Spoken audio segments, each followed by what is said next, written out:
We get a deal with OPEC, and if we don't, are we actually facing critical inventory shortages?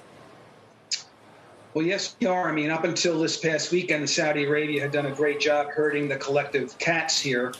But right now, we're in a big deficit, Morgan. About 2 million barrels a day more oil being consumed than there is being produced. We desperately need more oil on the market. And things are going to get worse before they get better. Right now, UAE is being a good soldier and is not indicating that they're going to break away from OPEC just yet. But that certainly is what is potentially in the cards. And Saudi Arabia remains very much the taskmaster.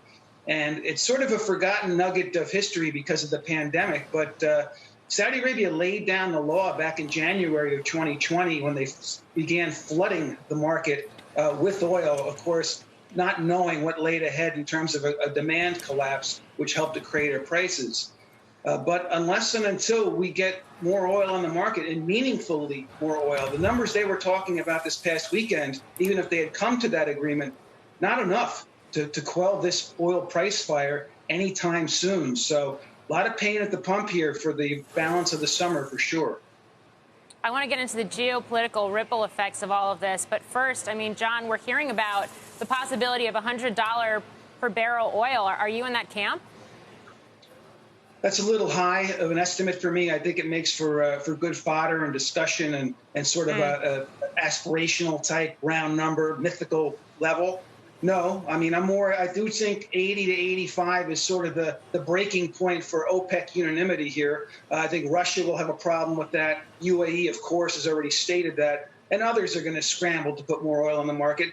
And I will tell you, there is a lot of activity popping now in the Permian. You're seeing a lot of calls for workers and activity. So we may not be too far off from at least something of a renaissance in the U.S. Domestic production.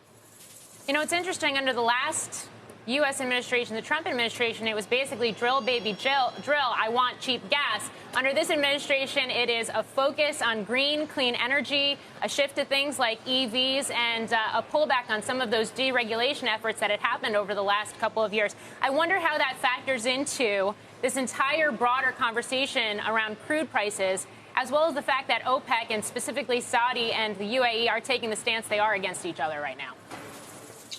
It totally factors in. It's producing a scarcity premium sort of ahead of time. Obviously, there was an article in the Wall Street Journal a couple of weeks ago where I guess the prairie chicken is an endangered species that populates itself throughout the Permian production region. All the states that are key to U.S. production are potentially going to be impacted by a reimposition of putting that bird on the endangered species list by the Biden administration. So, yeah, I mean, the war is on against hydrocarbons, against crude oil, almost globally. And, this is what, this future looks like if it's not going to be tackled in a comprehensive way, in my view. Oil's getting all the blame rather than being shared with a lot of other issues that are here for the environment. And it's going to show up right in everyone's face at the pump. So I think that on top of everything else, the Saudis, make no mistake, even though they did what they did last year, they want higher, lower prices. They're not our buddies. They're not our pals, despite what we might have thought in even the last administration.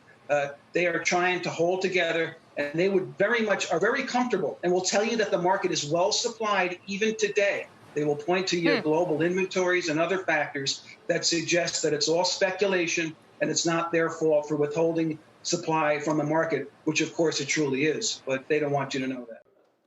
Shepard Smith here. Thanks for watching CNBC on YouTube.